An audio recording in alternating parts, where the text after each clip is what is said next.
Hello and welcome to an exclusive hour-long programme with me, Alex Belfield, talking to one of my favourite people ever. Sarah Brightman, how are you? I'm very well, thank you. Now, how marvellous is this? We're in New York on like the 150th floor of a building, looking out over this beautiful landscape, and you're going to be queen of this town in just a couple of days' time doing Madison Square Garden. Why are you wasting your time talking to me? Because you look very nice to me. And I like the colour of your hair. It's embarrassing. No, it's not. It's great. You must have something better to do, though, because let's face it, you've got 30,000 people waiting for you in just 48 hours from now. How do you feel? Are you nervous, or is this just a day in the office? It's at the end of the day, I work around the world and I play in these arenas around the world, and an audience is an audience. People have paid for their ticket. They want to have a good evening out. And so I just get on with what I do, and that's about entertaining people for those 2 hours that they're in the theatre or either in the arena. And so it's an audience like everywhere else. Of course, it being in New York City, everybody goes, oh, but it's Madison Square Garden, all those thousands of people out there and blah, blah, and it is where it is. But it doesn't really throw me. It's business as usual, really. There are so few people who make it big, let alone internationally. Why do you think you've done that, and how have you done it? It's very difficult for me to say. I mean, obviously, I can't sort of really observe what I've done, really, because it's all come from me. The beauty is that I have been involved in so many things. I've had a very long career, obviously starting out with things like Starship Trooper and in the then going into musical theatre and also straight plays as well, and then sort of taking on a recording career. It's actually been, probably because I have worked in so many sort of areas in the arts, that actually probably helped with my experience for what I do nowadays. And it's been a very sort of natural progression, and what I actually do now for audiences is probably encompassing all of those things that I learnt from all of those areas. I get the impression you still love it and enjoy it, because if you didn't, you wouldn't be as successful as you are today. I think it's your core enthusiasm that makes you a success. Maybe. I think as I've got older, my enthusiasm is in a different way now. It used to be just as a performer, but as I've performed for so very long now, it's more into, I enjoy the parts of putting shows together, having all the visual ideas for them, and obviously, the music ideas, and actually sort of, I suppose, directing what I do is the fun part for me, and then getting it out there and not really knowing how the audience are going to react. And if you get a great reaction, you think, God, that's great. I put this together and I'm entertaining people. You've got a new album out now, which again has evolved from what you've done previously. I mean, you went from musicals where we all knew you into classical, and now into something again which is ethereal. It's kind of moving, it's touching. Perfect for this time of year. Yes, it was actually, I worked on and obviously releasing the first Christmas album that I've ever done, which is something I really, really wanted to do. But what I wanted to do with it was to sort of create pieces of music or put pieces of music on a CD, which reminded one of all of those different emotions that we get from Christmas, that we go through at Christmas. Sometimes they're quite melancholic, sometimes it's party time, sometimes it's about missing a person that we may have lost, sometimes it's about gaining a person. It's many, many different emotions I think we go through at that time of year, and a lot of this music on this album sort of encompasses all of those. And there's no better place to be at Christmas than in New York, is there? It is the Christmas city. It is. It's wonderful here. It gets extremely cold, though, I have to say. But you're right. There's nothing better than, a sort of a cold day walking down Fifth Avenue towards the plaza, towards the park, and seeing all the Christmas lights and the bustling. And it's a very sort of alive city, and I love it for that. Were you born singing? No, definitely not. Although my mother probably would say otherwise. Obviously, I think with voices, you're given the gift of a voice. It's then how you decide to pursue that gift, what you decide to do with it. And I think that many people have lovely voices or they have a voice.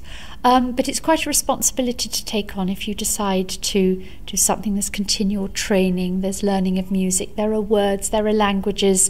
And if you do become successful with that in some way, be it a big way or a smaller way, that it's a responsibility to take on.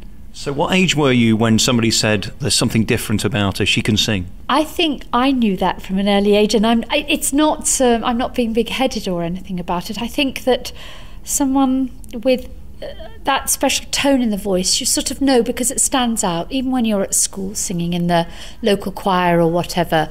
And I sort of knew from very early on that my voice was capable of doing things that maybe other people weren't so capable of, or it had a different tone which stood out. That was mainly the thing. And what were your original interests? Because you've gone through so many different types of music, whether it be musical theatre, pop, whether it be classical. What did you enjoy singing when you were a child? I think probably at school I may have learnt some of the Alice in Wonderland Disney songs, things like that. I went to a church choir, so obviously we were singing psalms on Sunday and various hymns. So I think that was the sort of music that I knew and loved and was brought up with. And how do you know that you've got something that's worth continuing with? Because we see on X Factor these people with undying belief in their own abilities, and actually they don't really have any talent whatsoever.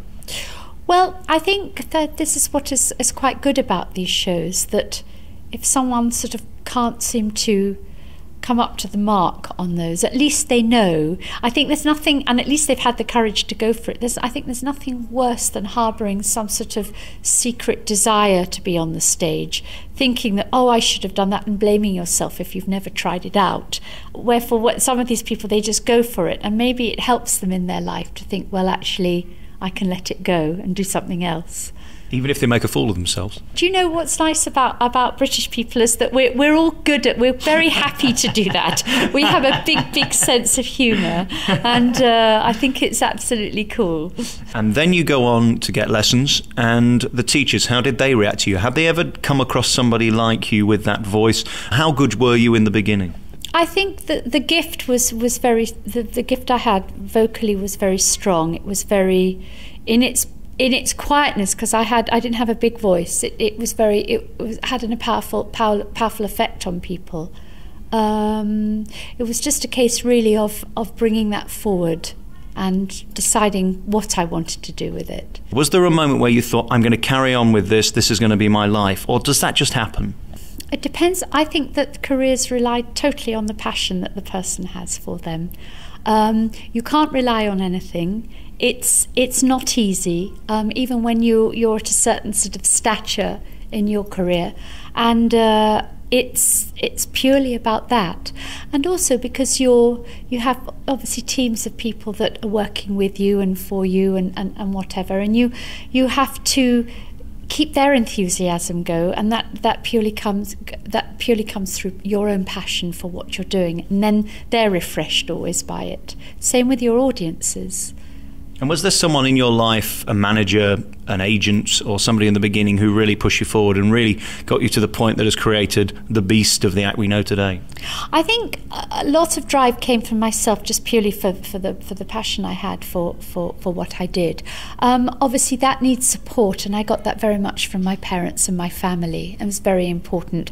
I think later on, obviously my ex-husband Andrew Lloyd Webber helped me tremendously, in that he had huge belief in what I could be capable of doing in the future, and actually everything he said I would do has come true, although he was very sort of poo-pooed at the time by people. So they probably have been, big forces. That my producer Frank Peterson, he's been very, very sort of supportive in my sort of recording career, and really believed in sort of my ideas and what I wanted to do. So throughout times, I wouldn't say I've had any mentors, because I've always been sort of very strong within myself and known what I wanted to do. I've had huge support from people, which has been, I feel I've been very privileged for that and very lucky. And do you think the audience will always tell you, you'll know straight away if you're not very good, because they just won't turn up? You know yourself, actually. Even if your audience are turning up, you know yourself if you're not giving your best. And then when you're on stage and you've got a number, what is the most important thing? Is it the PA system that will make you sound great? Is it you being on form, or is it the orchestra just adding everything together? It's actually the intention behind what you're doing that the audience picks up. You can not be having a good day vocally, maybe your notes might not be as you want them, but if the audience feels a great intention behind that, you're telling the story, you're very in that moment and in that song that you're singing, it's absolutely fine. They're actually very forgiving about that. It's the person they want, the part of the spirit of the person, because they've all got the albums and they know how you can sound. And that thrill of seeing someone live, there's no feeling like it. And certainly in this town with Broadway, it doesn't matter if anything goes wrong because you're here and you're part of it and it's live. That's right. It's very much, it's about that live thing. And sometimes when things do go wrong on stage, it's actually part of the fun for audience. And it's not that they want anything negative for you, it's just part of it, and they like being part of it. And it will never happen again, will it? Because it's that one time only. Exactly. We're back on your favourite local radio station with Sarah Brightman today, here at Showbiz Towers in the middle of New York on 42nd Street in a whopping great big apartment block, looking over the beautiful view of New York. What a thrill this is, because so few people get to enjoy this. You're right, you might get to New York, the tickets are relatively cheap, most people can afford it, but what a life this is to be in this beautiful apartment looking out at this tremendous view. It is. It's wonderful. I feel very lucky. What can I say? I do wake up in the morning, have the Empire State Building in my view and the Statue of Liberty, which is great. It's wonderful. Let's discuss then how this happened, because was it Andrew Lloyd Webber and that song that created the person we've got today? And do you think without Andrew you would be here? Because I know you're tenacious and I know you're talented, and really they're the two key things that are going to make a success of anybody. Who can say? One never really knows. It seems with me I've had three careers really, in that I suppose the first part of my career were the early days where I was doing the Starship Troopers and the Pan's People and Cats, all of those early times. And then of course there was another section of a career which were the, I suppose, Phantom of the Opera, Lloyd Webber years, where I was doing Requiem and singing more classical pieces. And then another part of my career which obviously has been my recording career and arena touring career that I've had, which has made me probably truly sort of international as an artist. And I've gone all over the world performing in all these amazing countries, and it's been quite tough, but it's been wonderful, and I wouldn't say no to it for anything. And it seems that, you know, I seem to be moving into a different part of a career I've started doing movies and, you know, buying stories from books to make into movies, and I'm going in different directions now. So one never knows what would have happened if one part of that hadn't worked. I think I would have always sort of pursued my career in the way that I always have. I think that I'm very much my own person and always have been that way. So then you get the role on Phantom of the Opera, and who'd have known 21 years later it's still going strong and It's still contemporary, it's still here, and still associated with you. That's an amazing thing. It's when I think about that time of my career, it was incredibly creative. I was young. I'd been sort of training for many years, and I wanted to show my voice in this particular role very much, and I think Andrew was very excited about having created this wonderful sort of, I suppose, epic pieces of music that have stayed with us for so long, and audiences are still really, really enjoying them. They haven't dated. I've been back to see the musical. I took my little niece, which was really enjoyable because, you know, her at her age in this generation are really enjoying it too. So obviously we did something very creative and very positive at that time. And it's had a new lease of life in Vegas with the Spectacular. Could they tempt you back into it at this point? I don't think so. No, I know. No, it's a part of a 20-year-old, and I really don't. When everybody said, "Well, aren't you worried about doing the movie?" I went, "No. If they'd offered me the movie, I'd have said no. I really would like to play my age now." But you do look terrific on it, and that's another thing. I think people still are amazed at how young you look and how young you seem to come across. And again, that's part of your psychology, is it, to stay young, to feel young, and to keep positive? Well, I don't think in those terms. It's just about being passionate about life, I suppose, and you're being very nice to me by saying I look great. I really don't look that fantastic, but no, it's about loving what you do and your family and life, and just taking everything as it comes and getting on with it. And yeah, that's I do have my bad days, just like everybody else, though. And the one song I want to talk to you about is Andrea Bocelli and your version of Time to Say Goodbye, which was the first and the best as far as I'm concerned. When you're singing with somebody like him, is it an honour? Is it a thrill? Is it unbelievable? And when you hear that on the radio, it's still played today. How does that feel when you hear it now?